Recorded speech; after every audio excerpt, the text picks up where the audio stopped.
Você já percebeu que quanto mais pobre uma pessoa é, mais crédito os bancos oferecem para ela? Isso não é coincidência, é estratégia. O cartão de crédito foi transformado no cavalo de Troia da modernidade. Ele entra na sua vida como se fosse uma bênção, mas por dentro carrega juros abusivos, contratos armados e um sistema que te transforma em escravo sem você perceber. Cartão de crédito não é só um pedaço de plástico. É uma armadilha silenciosa que já destruiu a saúde financeira de milhões de pessoas no mundo todo. Ele entra na sua vida de forma sedutora, oferecendo limite alto, milhas, pontos, promessas de status e praticidade. Mas o que vem depois são faturas impagáveis, noites sem dormir, brigas familiares e um ciclo de dívidas que parece não ter fim.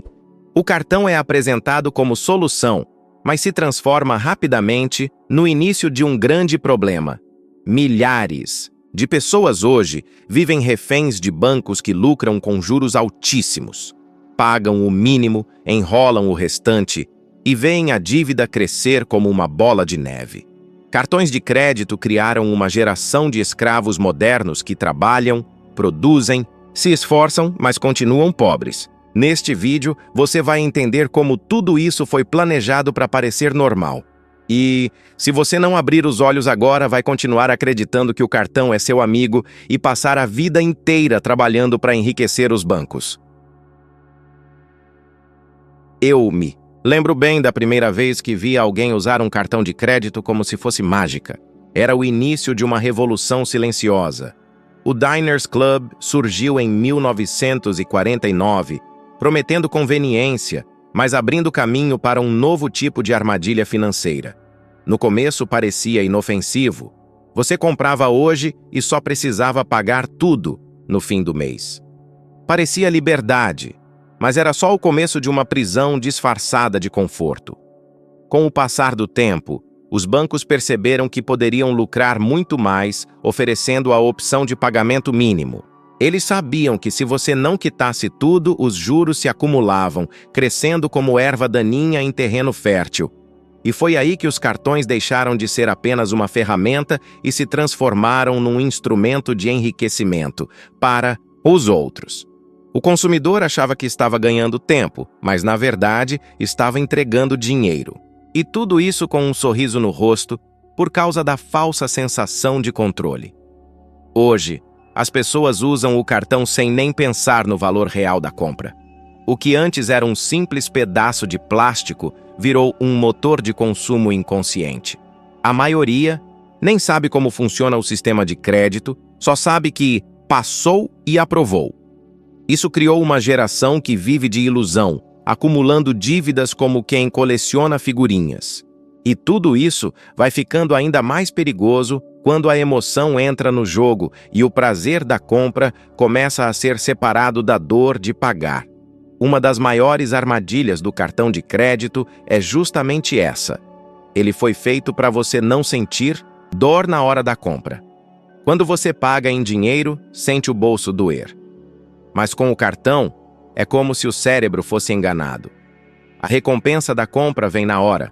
O pagamento vem só depois. E quando o depois chega, já não tem mais o mesmo peso emocional da hora da compra. Esse tipo de separação entre prazer e consequência é perigoso, porque mexe com a nossa mente de forma sutil. Muita gente acaba comprando por impulso, acreditando que está tudo sob controle. A pessoa se sente empoderada, como se tivesse subido de nível na vida. Vai lá, compra um celular novo, faz uma viagem e só percebe o estrago no mês seguinte. Mas aí já é tarde. A fatura virou uma montanha e o prazer virou preocupação. O pior é que, quanto mais você repete esse ciclo, mais normal ele se torna. É como treinar o cérebro a viver endividado e achar isso aceitável. Os bancos sabem disso. Eles desenham tudo estrategicamente para você cair nessa. Por isso que programas de pontos, limite alto e parcelamento sem juros são tão atrativos. Tudo foi feito para parecer vantajoso, mas por trás disso existe um sistema que se alimenta justamente da sua falta de controle. E quando você acha que pode sair, é aí que entra o verdadeiro jogo dos juros. Os bancos descobriram a mina de ouro perfeita. emprestar dinheiro e cobrar juros altos. Sem produzir nada, sem criar riqueza real, eles encontraram um jeito de enriquecer às custas da falta de educação financeira da população. O sistema foi montado para funcionar como uma armadilha elegante. Tudo começa com um limite que parece inofensivo e termina com uma dívida que consome anos da sua vida. E enquanto você trabalha, o banco lucra com a sua ignorância. As pessoas mais vulneráveis são as que mais sofrem. O pobre, que sonha com uma vida melhor, vê no crédito uma chance de realizar desejos imediatos. Compra um fogão novo, um presente para o filho, às vezes até comida, achando que está apenas adiantando a vida. Mas na prática, está assinando um contrato invisível que o coloca numa corrida sem fim. E quanto menos ele paga, mais o banco ganha. A dívida vira um sócio invisível da renda mensal. Juros compostos, taxas escondidas, encargos por atraso. Tudo isso faz parte do jogo. E o jogo é cruel, porque foi desenhado para ser viciante. Você entra achando que está resolvendo um problema, mas na verdade está criando 10 novos. O cartão vira a extensão do salário e a dívida vira parte da rotina. O pior é que, para muitos, isso parece normal. Só que o que parece normal pode ser exatamente o que está te mantendo preso. E essa prisão começa a se expandir de forma ainda mais agressiva nas próximas décadas. A partir dos anos 80, o sistema de crédito passou por uma mutação perigosa. Leis como a decisão Marquette deram aos bancos liberdade para cobrar juros altíssimos, e isso abriu as portas para uma corrida desenfreada por novos clientes. Eles não queriam só quem podia pagar, eles queriam quem podia dever, e quanto mais vulnerável, melhor. Foi aí que os bancos começaram a mirar em jovens estudantes, sem renda fixa e sem noção do que estavam assinando. Esses jovens recebiam propostas irrecusáveis, cartões com limite generoso, brindes, milhas e, o mais perigoso, aquela ilusão de que estavam entrando no mundo adulto. O estudante achava que estava sendo valorizado, quando na verdade estava sendo fisgado. Muitos assinavam os contratos sem nem ler, porque achavam que era só mais um papel. Só que ali estavam escondidas cláusulas que os amarrariam por anos. E o banco sabia disso. O negócio não era ajudar o estudante, era fazer dele um cliente vitalício. A expansão de crédito não foi uma resposta ao progresso econômico. Foi uma jogada estratégica para ampliar os lucros com base em dívidas. Os bancos começaram a agir como predadores financeiros, caçando quem tinha mais chances de errar. E quanto mais as pessoas caíam, mais o sistema se fortalecia. Era o início de uma era em que dever passou a ser mais comum do que poupar. E quando essa dinâmica se estabelece, ela permite ainda mais abusos legais. Foi nesse cenário que decisões como a Smile entraram em cena, permitindo que os bancos alterassem as taxas de juros sem aviso prévio. Isso deu a eles um poder absurdo, transformar dívidas pequenas em pesadelos financeiros da noite para o dia. Imagina começar o mês com uma taxa de 25% e terminar com 36% sem nenhum aviso. Parece absurdo, mas é real. E muita gente viu suas dívidas dobrarem sem entender como ou por quê. A mudança repentina nos contratos virou uma estratégia para aumentar o lucro sem levantar suspeitas. A maioria dos consumidores nem sabia que isso era legal. E mesmo quando percebiam, já era tarde demais. Uma dívida de R$ 1.000 podia se transformar em 2, 3 vezes mais em questão de meses. E como muitos só conseguiam pagar o mínimo, a bola de neve se formava rápido. Era uma armadilha invisível, com o respaldo da lei, que drenava dinheiro de quem menos podia. E aí começa um ciclo vicioso que prende a pessoa num labirinto financeiro. A cada mês que passa, o valor aumenta, a ansiedade cresce e o desespero se instala. O consumidor vira refém da própria fatura. E nesse ponto, qualquer esperança de sair do buraco parece distante. E como se não bastasse, os bancos sabiam exatamente quem eram os alvos mais fáceis para esse tipo de jogo. E o próximo grupo seria ainda mais despreparado para lidar com isso. Os estudantes foram tratados como presas fáceis, jovens, empolgados, cheios de sonhos, mas sem nenhuma formação em finanças. As empresas de cartão sabiam que essa era a combinação perfeita: desejo de consumo alto e conhecimento quase zero. Bastava uma proposta bem apresentada, uma linguagem amigável e pronto. O estudante assinava um contrato que mal entendia, acreditando estar começando a construir crédito, quando na verdade estava abrindo as portas da dívida. As armadilhas vieram disfarçadas de oportunidades. Taxa zero nos primeiros meses, milhas para viajar, cashback, limites ajustáveis. Tudo isso fazia parecer que era uma vantagem. Só que, quando a realidade batia, era com juros altíssimos, multas por atraso e cláusulas que ninguém tinha lido. Um simples atraso de um dia podia virar uma multa de R$ 40, seguida de juros compostos, e a dívida começava a crescer de forma invisível. E o estudante, sem referência ou orientação, só afundava. Muitos jovens se formaram com mais dívidas do que diplomas, e isso não foi coincidência. Foi uma estratégia desenhada para isso acontecer. Criar consumidores endividados logo no início da vida adulta é uma forma de garantir receita constante para os bancos. E esses estudantes, ao invés de começarem a vida com liberdade, já saem da universidade com grilhões invisíveis. E o mais triste é que, para essas instituições, os melhores clientes são justamente os que vivem nessa corda bamba. Os bancos não querem clientes que pagam tudo em dia. Eles querem os que pagam o mínimo, com atraso, e continuam usando o cartão. Esses são os verdadeiros clientes ideais. O consumidor que entra nesse ciclo oferece uma fonte constante de lucro. Ele nunca quita, mas também nunca para de pagar. Fica sempre ali, no limite, alimentando a máquina de juros com cada parcela mínima. É como uma assinatura eterna de dívida. É uma ilusão pensar que pagar o valor mínimo resolve o problema. Na verdade, é o que mantém o problema vivo.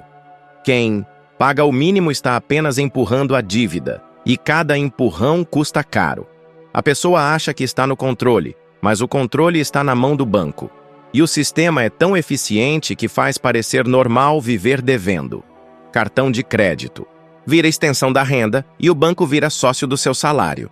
Uma sociedade silenciosa, mas muito lucrativa. Só para eles. Esse tipo de cliente é cultivado com cuidado. Os bancos aumentam o limite, oferecem mais crédito, liberam novos cartões. Parece um presente, mas é uma armadilha camuflada. E quanto mais a pessoa aceita, mais se enreda. Não é à toa que muitos não conseguem sair dessa teia por décadas. E quando percebem que estão presos, os contratos já foram alterados, os prazos encurtados e os canais de atendimento dificultados. E tudo isso é perfeitamente legal. Os contratos dos cartões de crédito não foram feitos para ser lidos, foram feitos para confundir. Repletos de cláusulas escondidas, letras miúdas e termos vagos, esses documentos são como labirintos jurídicos. A maioria das pessoas assina sem entender o que está autorizando. E os bancos sabem disso. Eles usam essa desinformação como vantagem. Colocam regras que permitem mudar datas, aplicar multas e até alterar os termos sem notificação clara. Com o avanço da tecnologia, os contratos migraram para o digital. Isso facilitou ainda mais o jogo sujo. Em vez de entregar papéis físicos, os bancos começaram a enviar links, PDFs extensos e avisos automáticos que ninguém lê. A linguagem é propositalmente complicada, e se o consumidor não entende, o problema é dele. Muitos só percebem que caíram numa armadilha quando já estão sendo cobrados por algo que nunca imaginaram que haviam aceitado. Essas práticas jurídicas abusivas criaram um terreno fértil para o descontrole financeiro. Ao dificultar o entendimento, os bancos tiram do consumidor o direito de tomar decisões conscientes. A confiança se transforma em vulnerabilidade, e é nessa vulnerabilidade que eles operam. Quando o cliente tenta reagir, descobre que já concordou com tudo. E mesmo assim, continua recebendo vantagens que, na prática, apenas o mantêm mais preso. Programas de pontos, milhas, cashback e benefícios de entrada são iscas brilhantes em um anzol financeiro. São ofertas que fazem brilhar os olhos, mas escondem correntes invisíveis. As recompensas foram criadas para incentivar um comportamento. Usar o cartão com frequência. Quanto mais você gasta, mais pontos acumula. Mas, ao mesmo tempo, mais se afasta da sua liberdade. Parece um jogo vantajoso, mas é o tipo de jogo em que a banca sempre ganha. Muita gente acaba se tornando viciada nesses programas. Compra o que não precisa só para juntar pontos. Passa todas as despesas no crédito, torcendo para acumular o suficiente para uma viagem ou um brinde. Só que não percebe que, no caminho, está pagando juros, tarifas e encargos que superam em muito qualquer vantagem recebida. É como trocar liberdade por uma passagem aérea parcelada em 12 vezes com juros de 10% ao mês. Um presente bem caro. Mesmo pessoas que estão falidas continuam recebendo propostas de cartão com benefícios. Isso acontece porque o sistema não se importa com a sua situação. Ele só quer que você continue consumindo. E esses benefícios funcionam como correntes douradas. Bonitas por fora, mas que mantêm você preso ao ciclo. É uma estratégia fria, mas extremamente eficaz. E a cada novo benefício oferecido, o jogo da dívida se intensifica, mesmo quando tudo parece vantajoso. Existem sim vantagens em usar cartões de crédito, mas elas só funcionam para quem domina o jogo. Acesso a salas VIP, seguros de viagem, descontos em passagens, tudo isso pode ser útil, desde que você siga uma regra de ouro. Nunca gaste mais do que pode pagar e sempre quite a fatura no mês. Se você não tem controle, o benefício vira armadilha. Mas se você tem, o cartão pode até trabalhar a seu favor. Gastar com consciência é como ter uma arma carregada nas mãos. Nas mãos certas é proteção, nas mãos erradas é desastre. Usar o cartão para ganhar milhas enquanto paga a fatura, em dia é uma forma inteligente de otimizar despesas. Eu conheço gente que viaja o mundo assim, pagando tudo com milhas, sem nunca entrar no rotativo. Mas são pessoas que estudaram o sistema, entenderam as regras e, acima de tudo, se planejam com firmeza. O problema é que a maioria usa o cartão como um escape emocional e não como uma ferramenta estratégica. O cartão deve ser um aliado, não um vício. Se você quer aproveitar os benefícios sem cair nas armadilhas, comece criando o hábito de acompanhar seus gastos diariamente. Use aplicativos, planilhas ou até mesmo um caderno. O que importa é ter clareza. Porque sem clareza, o que parece vantagem vira prisão. E essa prisão, quando não controlada, pode destruir sua vida financeira como poucas coisas conseguem. Os cartões de crédito funcionam como o álcool. Não são o vilão, mas nas mãos erradas, destroem. Um copo de vinho pode relaxar depois de um dia estressante, assim como um cartão pode oferecer conveniência numa emergência. Mas o excesso, o uso inconsciente, transforma os dois em veneno. O que começa como liberdade vira dependência. E essa dependência financeira corrói sua paz, seus planos e até seus relacionamentos. O cartão te dá uma falsa sensação de poder. Assim como o álcool, ele anestesia a dor do momento, mas cria consequências que vêm depois. Parcelas que se acumulam, limites estourados e aquela fatura que nunca para de crescer. Você acha que está vivendo o presente, mas está vendendo o seu futuro em prestações. E o pior é que tudo isso parece comum, porque o sistema normalizou o caos financeiro como estilo de vida. Por isso, entender como o crédito funciona é tão importante quanto saber como cuidar do próprio corpo. Você precisa ter disciplina, autocontrole e clareza. Um cartão pode te dar acesso a coisas incríveis, desde que você saiba usá-lo como uma ferramenta e não como um vício, porque no final, o problema não é o cartão. O problema é como ele está sendo usado.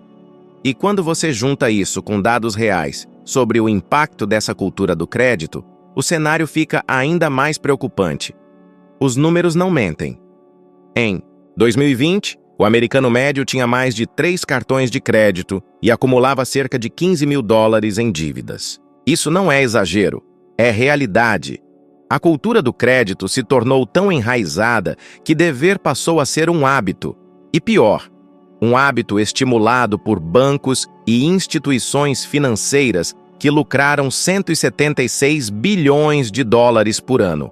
Isso mostra que o sistema está funcionando exatamente como foi planejado, só que contra você.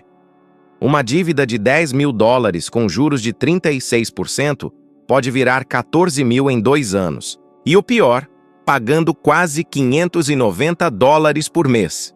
Isso é o efeito bola de neve dos juros compostos. Enquanto você paga, o saldo cresce. E quanto mais tempo você demora, mais dinheiro sai do seu bolso. Parece surreal, mas acontece todos os dias, com milhões de pessoas. Não porque elas são irresponsáveis, mas porque ninguém as ensinou como esse jogo funciona. Esses dados revelam uma verdade desconfortável. Estamos sendo treinados para consumir sem pensar e dever sem questionar. E quanto mais nos adaptamos a essa lógica, mais fortalecemos um sistema que suga nossa liberdade financeira. Os bancos não querem que você se livre da dívida. Eles querem que você se acostume com ela. E agora que você entende o cenário todo, é hora de olhar com novos olhos para o que realmente está em jogo. Se você chegou até aqui, agora sabe o que muita gente passa a vida inteira sem entender. Os cartões de crédito não foram criados para facilitar sua vida. Foram criados para enriquecer quem já tem dinheiro usando justamente quem não tem. E se você continuar usando o cartão sem consciência, vai continuar fazendo parte desse jogo injusto. A boa notícia é que ainda dá tempo de virar o jogo. Mas para isso, você precisa sair da ignorância e entrar em ação. Já parou para pensar quanto da sua renda está indo embora por causa de dívidas?